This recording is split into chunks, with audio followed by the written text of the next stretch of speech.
بأنفت مقال عفار تقرأ حدش جنبار كم استخفته تقليت الله أبو مونغو تقرأين عفار نزلو تهدرو من قصغاز كبير سقات فتر كم زلو يحبر الله نزم الكات حبريتا كاتيتنا لنا حيلتا صمدو نابر بعد خيلا نمتاو قصر حزام صمدو زبل سيامك غير زوسنو توم حيلتا تابوانبر مكتل أبوانبرن صحافي تصمدو نستمرت خوينام دكتور دبرتين قبرم كالد ما أبزت امرأة حدش سلطان توحيب والله نزم الكات زرزر تحستوون أكاتيتنا لنا أب سرعة 4 كيلو مجمع مع فترة كبير في مقاطمهم أديس أبانا فيدرال دو تخونس ويسنا أورومي أبزبل استفتر وطريا أب مونغو بلتقنا أورومن بلتقنا محران مجمع مع مفتار استقلت أخوينو أبي أحمد دمان حد يوم وقين إيد متاوي تحبير زلام حيلتات كلطف دقف سودان ريسيف أب دوبي إثيوبيا تركب استراتيجيكاوي تدوباوي كتما كرمك داغماي تقوصات إيرام سلام تعنا حبلنا بيت سبع فوت ميديا الساعة زحزنا محبريتات بغند نتبتات فيلمناهم نمدلواتنا لايك شير نميديانا سابسكرايب بمقبار نختكتاتولنا بخبر بمعدام ناب زرزرو مبيلنا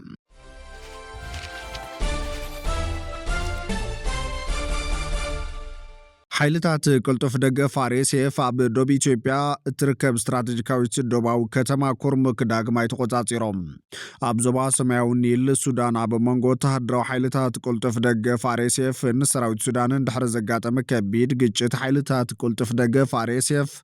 استراتيجيكاوي كتما كرمك داغماي كمزي تقوصاتورو سودان تريبن حبيرلام سراوي السودان نتا كاب ورح مقابي تتحيزا بتحت قوصرت حيل دنبرت استراتيجيكاوي كتما كرمك شمنت حملة داغماي تقوصاصير ومنباري زكريم أبتوان من جتات من قصة مزقلت وسب سلطان إثيوبيا نتواقعت تحيلي مسلطان معسكرات كما زغربون ويشت السودان ذركبوا بوتاتات علامان مقبار زيتو كاملو سبال بنفرتي معرف بوتاتات كم زدالون يخصم حيلتات قلتف دقف نتامس إثيوبيا تدوب كالي قول في كتما قايسان دحر مكوزوزارو كلت معالتيون ختما كورمك تقوصاصير وازولام أب زوبا سماوني لسفيح متقعاتي حيلتات قلتف دقف رئيسي في غزلالو وهابقالة حيلا بزوج مجلسي حيلتاتو نتا كاب إيد دامازي نستات 136 كيلومتر حقا تركب كرمك حارة كم زوج حبيرم سراويت السودان كهارمو كم سجددن ببز حزوارن تتكوستن كم زمار خد محبيرم وتهدرو من جتات السودان تريبون أب زهبو حبريتا سراوي السودان أب تاختما زنور بوتات مكل خال بعصر سلسن حاس 2026 أقامشت كم زي سحبن كابوشت مريت إثيوبيا بستفتصمت عوق وناينو حرقات متقعات سبع البنفرتي أب عردتات سراويت كم بزوق عن حبيرام سمزت خابي كاب كرم كاب ذهب ومجلسي اتاختما بزحلف سلسة معلتات غني كاب سجر دوب زمت تخص مدافع سبع البنفرتي كبير متقعاتي كم استفتصم حبيرام كتما كرم كمس إثيوبيا عبي مساجر دباتن أبزبار دوباوي مبرق دما أقداس مسمر قربن بمخانا لعل استراتيجيكا واقع كم زلواز فلتيوم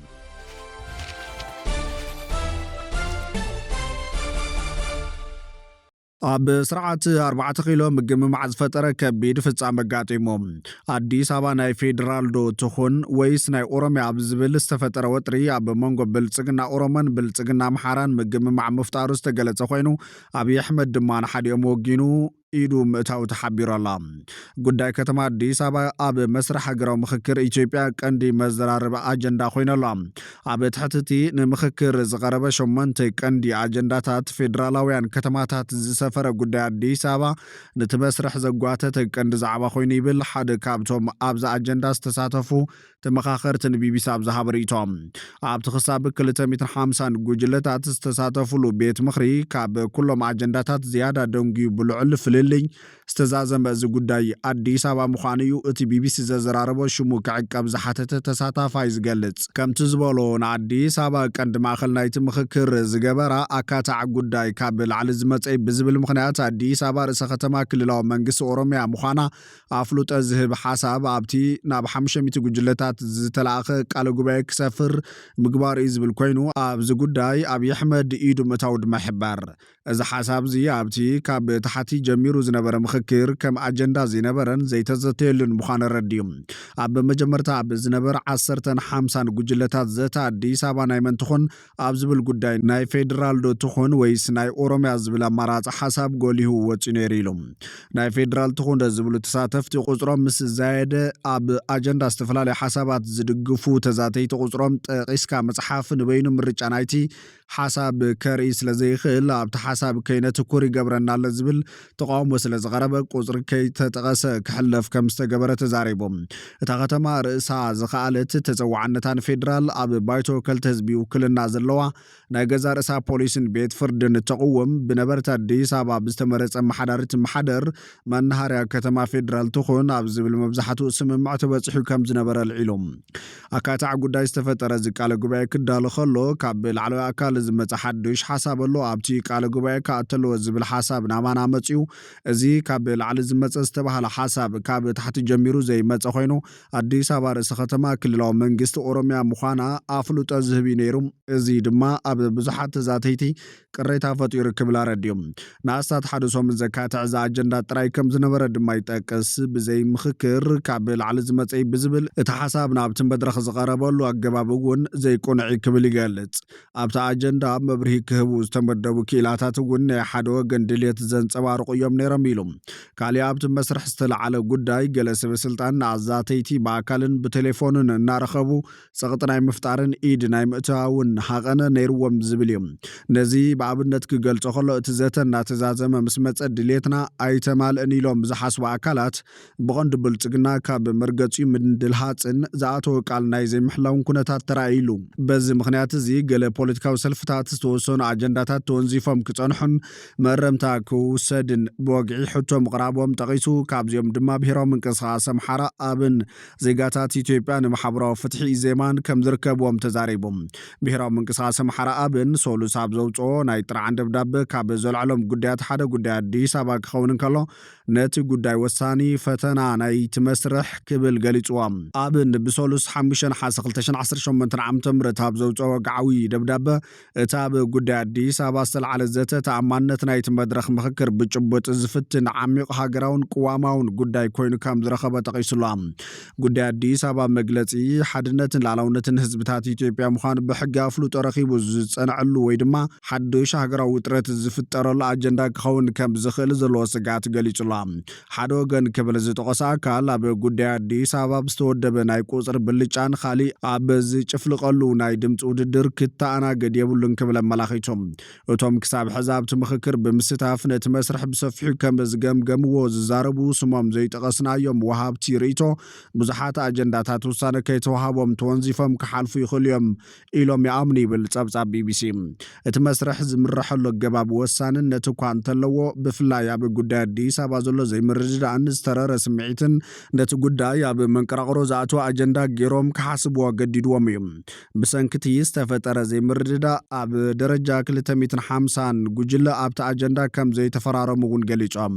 ኣብ ጉዳይ ዋንነት እታ ከተማ ንፌደራል ተፀዋዕነት ዝኾነት ርእሳ ዝኸኣለት ከተማ ትኹን ከምኡውን ኣካል ክልል ኦሮምያን ተፀዋዕነታ ድማ ንክልል ኦሮምያ ይኹን ዝብሉ ክልተ ኣማራፅታት ቀሪቦም ኣሎም ጉዳይ ርእሲ ከተማነት ብዝምልከት ድማ ማእኸል ክልል ኦሮምያ ትኹንን ኣይትኹንን ዝብሉ ክልተ ኣማራፅታት ቀሪቦም ኣሎም ይኹን እምበር ብግምቶም ጉዳይ ኣዲስ ኣበባ ብዛዕባቶም ኣብ ዴድሎክ ወይ ዕፁ ዝበፅሑ ጉዳያት ብዝዝት ጉጅለ ተራእዩ ውሳነ ክወሃበ ዝኽእል እቲ ጉዳይ ብግቡእ እንተዘይተታሒዙ ምዝሓዚ ኣብዚ ሃገር ዘሎ ቁልውላዋት ተደሚሩ ንሰላምን ሓድነትን ህዝብታትን ብዝያዳ ዘናውፅ ጉድኣት ከየስዕብ ከም ዝሰግኡ እውን ገሊፆም ኣሎም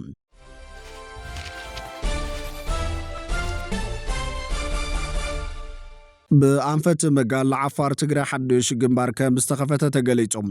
ኣብ መንጎ ትግራይን ዓፋርን ዘሎ ወተሃደራዊ ምንቅስቃስ ከቢድ ስጋት ይፈጥር ከም ዘሎ ተሓቢሩ ኣሎ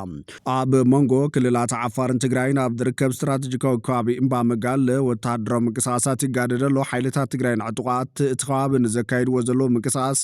ንሰላም እቲ ዞባ ኣብ ሓደጋ ኣውዲቕዎ ከም ዘሎ ፀብጻባት መራኸቢ ብዙሃን ኣመላኺቶም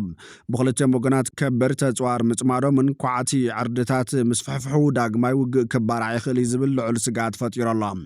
እምባ መጋለን ወተሃደራዊ መጥቃዕቲ ምቹ ብምዃኑ ክልቲኦም ሓይልታት ነቲ ቦታ ንምቁፅጻር ዝገብርዎ ዘለዉ ቅድድም ነቲ ወጥሪ ዝያዳ ኣጋዲድዎ ይርከብ ነበርቲ እቲ ከባቢ ከም ዝገልጽዎ እቶም ዕጡቓት ቦታታት ንምሓዝ ክንቀሳቐሱ ከለዉ ሓሓሊፉ ልውውጥ ተኹሲ ይስማዕ እዮም እዚ ኩነታት ንማሕበረሰብ ኣብ ከቢድ ራዕዲ ዘእትዎ ክኸውን እንከሎ ንመዓልታዊ ህይወቶም እውን ጽልዋ ምህላው ይግለጸሎም ነበርቲ ካብ ዕዳጋን ምንቅስቓሳትን ተገዲቦም ኣብ ቤቶም ንምቕማጥ ተገዲዶም ኣለዉ ዋላ እኳ እቲ ከባቢ ኣንጻራዊ ፀጥታ ዝሰፈነሉ እንተኾነ ነበርቲ ግን ነዚ ህድኣት ቅድሚ ማዕበል ዘሎ ስቕታ ክኸውን ይኽእል ብዝብል ዓብዪ ስጋት ይዕዘብዎ ኣሎም እዚ ፍሕፍሕ ድሕሪ ስምምዕ ሰላም ፕሪቶርያ እውን ሕቶታት ዶብ ገና ከም ዘይተፈትሑ ዘርኢ ሓይልታት ትግራይ ከበድቲ ኣፅዋር ሒዞም ምንቅስቓሶም እቲ መስርሕ ምፍታሕ ዕጥቂ ብዝድለ ቅልጣፈ ይካየድ ዘይምህላው ዘመልክት ኮይኑ ብተወሳኺ የሓራ መሬት ዝተባሃለ ዕጡቓት እቲ ከባቢ ንባዕሎም ምክልኻል ምግዳዶም መንግስቲ ፌደራል ውሕስነት ፀጥታ ብምሃብ መዳይ ዘለዎ ክፍተት ዘቃልዕ ምዃኑ ተገሊጾም እዚ ዘይተፈትሐ ወጥሪ ናብ ዝኸፈ ግጭት ቅድሚ ምምርሑ መንግስቲ ፌደራልን ዝምልከቶም ኣካላትን ብህፁፅ ኢዶም ብምእታው ነባር መፍትሒ ከምፅኡ ይግባእ ዝብል መተሓሳሰብ ይቐርበላ እዚ እንተዘይኮይኑ ግን ኣብ ህዝቢ እቲ ከባቢ ይበፅሕ ዘሎ ስነ ልበናውን ቁጠባውን ዕንወት መጠነ ገዚፍ ዝኾነ ሰብኣዊ ቅልውላው ከስዕብ ምዃኑ ፀብጻባት ይሕብሮም መንግስቲ ኢትዮጵያ ብላዕሊ ትግራይ ዝህንደደሉን ዘበጋግሶ ዘሎ ኩናት ነዚ ከባቢ ክህውኽ ተኽእሎ ከም ዘለዎ ድማ ፀብጻባት ይሕብሩ ኣለዉ ስርዓት ብልፅግና ዳግም ኣብ ላዕሊ ትግራይን ኩናት ንምውላዕ ዘካየዶ ዘሎ ምቅርራብን ኣብ ትግራይ ተሓፂሩ ዝተርፍ ኩናት ዘይኮነ ከባብያዊ ካብ ሓሊፉ ዞባዊ ስጋት ይኸውን ኣሎ ኢሉ ማዕኸን ዜና ኣልማጅላ ክልቲኦም ሓይልታት ነናይ ርእሶም ደገፍቲ ዘባዊ ሓይልታት ዝሓዙ ብምዃኖም ኣብ ክልቲኦም ተሓፂሩ ክተርፊ ዝብል ግምታት ዘይምህላው ድማ ይገልጽ ኣብ ዓባይ ብሪጣንያን ስዑድ ዓረብን ማእኸሉ ዝገበረ ጋዜጣን ኦንላይን ሚድያን ኣልማጁላ እቲ ኣብ መንጎ ኢትዮጵያን ትግራይን ዘሎ ወጥሪ ኩናት ዝባው መልክዕ ከትሕዝዎ ዝኽእሉ ዛዕባታት ዝሓዘን ብየማን ፀጋም ደገፍቲ ዝበሃሉ ከሳትፍ ዝኽእል ከባብያውን ዞባውን ስጋት ኮይኑ ኣሎ ይብል ድሕሪታ ብመበል 21 ክፍለ ዘመን ህለቕቲ ካብ ዝበሃሉ ኩናታት ሓደ ዝኾነ ኣብ መንጎ ትግራይን ኢትዮጵያን ስዒብ ዝተኻየደ ስምምዕነት ምቁራፅ ተጻብኦ ብወገን መንግስቲ ፌደራል ኣብ ቀንዲ ጉዳያት ተፈጻምነት ኣይረኸበን ይብል እቲ ብጋዜጠኛ ኣሚር ኢማም ተጻሒፉ ብማዕኸን ዜና ኣልማጃላ ዝተወዝዐ ዜና ህወሓት ኣካል ስምምዕነት ዝኾኑ ከበድቲ ኣፅዋራት ምርካብ ዕጥቂ ምፍታሕን ምምሕዳር ግዚያዊ መንግስቲ ክትከል ተስማዕምዒ ብወገን መንግስቲ ፌደራል ድማ ስርዓት መንግስታዊ ግልጋሎት ናብ ዝነበሩ ኣብ ምምላስ ተመዛበልቲ ዞባ ምዕራብ ትግራይ ናብ መረቦቶም ኣብ ምምላስ ግዛታዊ ቦታታት ትግራይ ናብ ንቡር ምሕደሩ ንምምላስ ቃላት እዮም እቲ ኣባይታ ዘሎ ግን እቶም ቀንዲ ጉዳያት ኣይተፈትሑን ኣብ እዋን ኩናት ብወራር ዝተተሓዘ ምዕራብ ትግራይ ነበርቲ ካብ መረቦቶም ተመዛቢሎም ዛጊድ ብመሰረት እቲ ስምምዕ ክምለሱ ይከኣሉን ይብል መንግስቲ ፌደራል ለውጥታት እቲ ኩናት ዘስዕቦ ምብሓት ቦታታት ንምዕራብ ትግራይ ከም ቋሚ ትሕዝቶ ገይሩ ሒዝዎ ብምህላው ብወገን ትግራይ ናብ ንቡር ትሕዝቱ ክምለስ ብጥብቂ ክትግበር እናሓተተሉ ዝፀንሐ ጉዳይ ይብል ኣልማጁላ ይኹን እምበር ዝኣተወ ቃል ተግባራዊ ዘይምግባሩ ሕዚ ንዘሎ ምትፍናን ምጅማር ኩናትን ደፋኢ ምክንያት እዩ ክብል ድማ ይገልጽ ብተወሳኺ መንግስቲ ፌደራል ኣብ ልዕሊ ትግራይ ነዳዲ ባጀት መንግስቲ ብምእጋድ ከምኡውን መጥቃዕታት ድሮን ብምፍጻም ተመዛበልቲ ዞባ ምዕራብ ትግራይ ናብ ቦቶም ከይምለሱ ብምዕንቃጽ ነቲ ወጥሪ የጋድዶም ምህላው ይገልጽ ኣብ ኢራን ስትሬት ሆርሙዝ ንዘሎ ዘይውሕስ ኩነታት ስዒቡ ሃገራት ዓለም መስመራት ንግዲ ቀይሕ ባሕሪ ወሽመጥ ባሕሪ ኤደንን ባብኤል መንደብን ንምቁፅጻር ዘኣምባይ መን ይወርሳ ኣብ ዝበሃለሉ ዘሎ እዋን እቲ ሕዚ ኣብ ትግራይን ኢትዮጵያን ክካየድ ዝኽእል ኩናት ንቐርኒ ኣፍሪካን ቀይሕ ባሕርን ዝኸፈ ኩነታት ክመዝዝ ይኽእል ይብል ኣብ ላዕላዊት ሃገር ኤርትራ ብፍላይ ድማ ወደባት ባሕሪ ኤርትራ ንመሓዝ ዘሎ ድልየት ኢትዮጵያ ካብቶም ነዚ ኩነታት ዞባዊ መልክዕ ክትሕዝዎ እዮም ተባሂሎም ዝስገሎም ኩነታት ሓደ እዩ ዝበለቲ ማዕኸን ዜና ናብ ቀይሕ ባሕሪ ንምምፃን ንምቁፅጻርን ድልየት ዘለዎን ሃገራት ከም እስራኤል ንኢትዮጵያ እትገብሮ ደገፍን ንሶማሊላንድ ኣፍሉጥ ሄባት ትኸዶ ዘላ ርሕቐትን ተወሳኺ ስጋኣት ይብል ብኣንጻር ግብፂ ድማ ኮሪደር ቀይሕ ባሕሪ ከይህወኽ ካብ ዘለዋ ድልየት ንኤርትራ ንሃገረ ሶማልያን ድጋፋ እናገለፀት እያ ስለዝኾነ ድማ ብልፅግና ዝህንደደሉ ዘሎ ኩናት እንተወሊዕዎ ትግራይን ኢትዮጵያን ኢትዮጵያ ሕማም ርእሳ ዝኾነ ኩናት ሰሜናዊ ክፋለት ሃገር ንበይና ዘይኮነስ ሕማም ርእሲ እቲ ዞባ ክኸውን ከም ዝኽእል ይገልጽ ማዕኸን ዜና ኣልማጃላ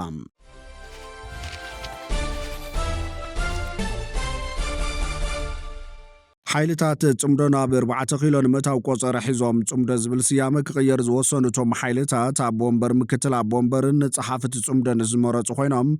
ዶክተር ደብረጽዮን ድማ ኣብዚ ጥምረት ሓድሽ ስልጣን ተዋሂብዎሎ ወሃብ ቃለ መሓራ ፋኖ ኣስረስ ማሬ ንኣብይ ኣሕመድ ንምውዳቕን ናይ ኢትዮጵያ ቀጻልነት ንምርግጋጽን ምስ ካልኦት ሓይልታት ወሳኒ ኪዳን ምፍጣሮም ኣፍሊጡላ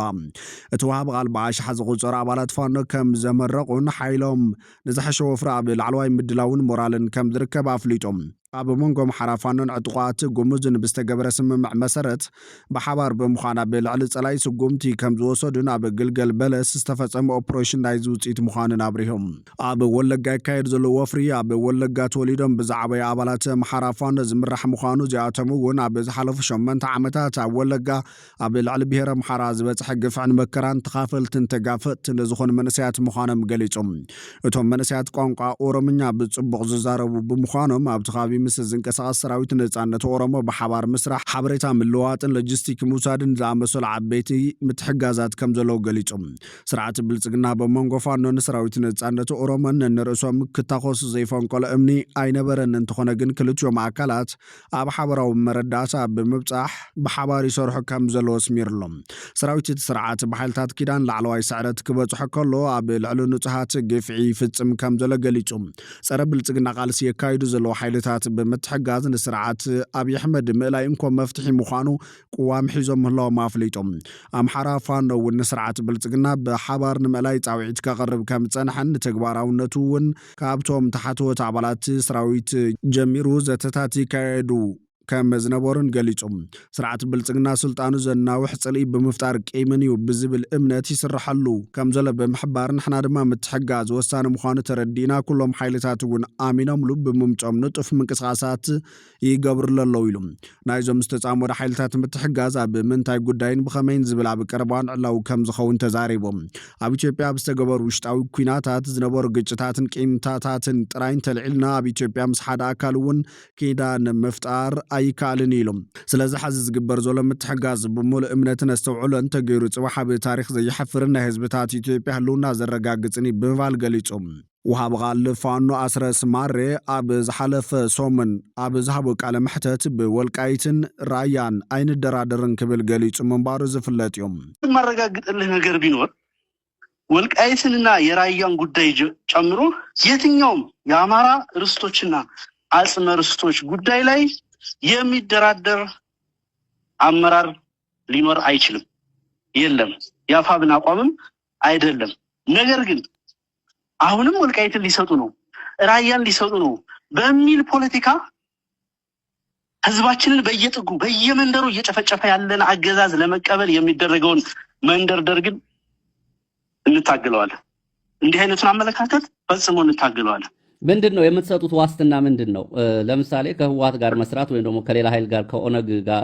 ከኦሮሞ ነጻነት ሰራዊት ጋር መስራት ወይም ከሌላ ቀጠናዊ የጎረቤት ኃይል ጋር መስራት በሚለው ላይ አሁን በዚህ ላይ ለህዝባችሁ አሁን እንዳልከኝ ጉልበት ይዘን እስከቆየን ድረስ መተማመኛችን ጉልበት ነው የሚል ነው ወይስ ደግሞ የፖለቲካ ፍኖተ ካርታ ወይም ደግሞ የስምነት ሮድ ማፕ አለው እሱ ምንድነው ዋስትናው ነው አሁን እኮ ጥያቄው እንጂ ሞንጆሪኖ እኛ የራሳችን ሮድ ማፕ አለ እሺ እኛ የራሳችን ሮድ ማፕ አለን የጋራ ሮድ ማፕ የጋራ ስምምነት ሲኖር ደግሞ ይፋ እናደርጋለን አሁን እኮ ስለተደረገ ስምምነት አይደለም ምን ነጋገርበት እኛና ቲፒኤልኤፍ ሰዎች የተፈራረምነው ሰነድ ስላለ አይደለም ምን ነጋገረው ኖት የት እስካሁን ድረስ የለም የሰነድ ስምምነት ያደረግንበት የተፈራረምንበት ጉዳይ የለም ኣብይ ኣሕመድ ብዝሰዓቦ ፖሊስ ቀውሲ ምኽንያት ኣብ ኣፍ ደገ ገደል እትርከብ ኢትዮጵያ ዝሓሸ ተስፋ ክትረክብ በዚ ምትሕጋዝ ወይ ድማ ጽምዶ ብምፍጣር ክብል እዩ እቲ ወሃብ ቃል ገሊጹ ኢትዮጵያውያን ሓይልታት እንተተሓጋጊዞም ብልጽግና ይፈርስ ኢትዮጵያ ግን ኣይትፈርስን እያ ብዝበለጸያ እትጸንዕ ብምባል ኣብሪሆም ሓዚ ኺዳን ዝፈጠሩ ሓይልታት ትግራይ ኣምሓራ ኦሮሞ ዓፋር ካልኦት ብሔር ብሔረሰባትን ኣብይ ኣሕመድ ንምውዳቕ ጥራዮም ዝጻመዱ ዘለዉ ዝብል ወረ ጌጋ ምዃኑን ዝተፈጠረ ምትሕጋዝ ወይ ድማ ጽምዶ ተራ ጉዳይ ከም ዘይኮነን ተዛሪቦም ንኣብይ ኣሕመድ ንምውዳቕ ጥራይ እንተዝኸውን ናይቲ ምትሕጋዝ ጉዳይ ናይ ሓደ መዓልቲ ኣጀንዳ ምኾነ ነይሩ እንተኾነ ግን ብዛዕባ እታ ቀፂላ እትህሉ ኢትዮጵያን ንኸባቢና ዘላቒ ሰላም ከምፅእ ብዝኽእል መንገዲ ዘተታት ይግበር ከም ዘሎ ረጋጊፆም ኣብ ቀረባ መዓልታት ናይቲ ምትሕጋዝ ሙሉእ ዝርዝር ንህዝቢ ዕላው ከም ዝኸውን ኣረጋጊጾም ጽምዶ ናይ ስልጣን ድልድል ከም ዝተገበረ ዝሕብሩ ምንጭታት ብወገኖም ካብ ድሕሪ ደጊም ጽምዶ ዝብል ሽም ንኽተርፍ ተስማዕሚዖም ኣሎም ናይ ፌደራል ቋንቋ ኣምሓርኛ ብምጥቃም የጥምር ሃይሎች ዝብል ስያመ ክሕዝ እዩ እቲ ስምምዕ ኣብ ምርድዳእ በፂሕሉ ዘሎ ድልድል እቲ ስልጣን ድማ ኣቦ ወንበር ዘመነ ካሴ ካብ ክልል ኣምሓራ ፋኖ ምክትል ኣቦ ወንበር ጃልማሮ ካብ ዕጡቕ ኦነግ ኦሮሞ ጸሓፊ ዶክተር ደብረጽዮን ካብ ትግራይ ሕወሓት ምዃኖም ምንጭታት ተመላኺቶም ኣሎም ፍትዋትን ክብራትን ቤተሰብ ኣፎት ሚድያ ነሰዓት ዝሓዝናዮም ሓበሬታታት ነቶም ክትከታተልዎም ዝጸናሕኩም ይመስሉ ነይሮም ንሰናይ ምክትታልኩም ብምምስጋን ኣብ ዝቕጽል ብኻልኦት ሓበሬታታት ክሳብ ንራኸብ ንምድለዋትና ላይክ ሼር ንሚድያና ሳብስክራይብ ብምግባር ቤተሰብ ኣፎት ሚድያ ኹኑ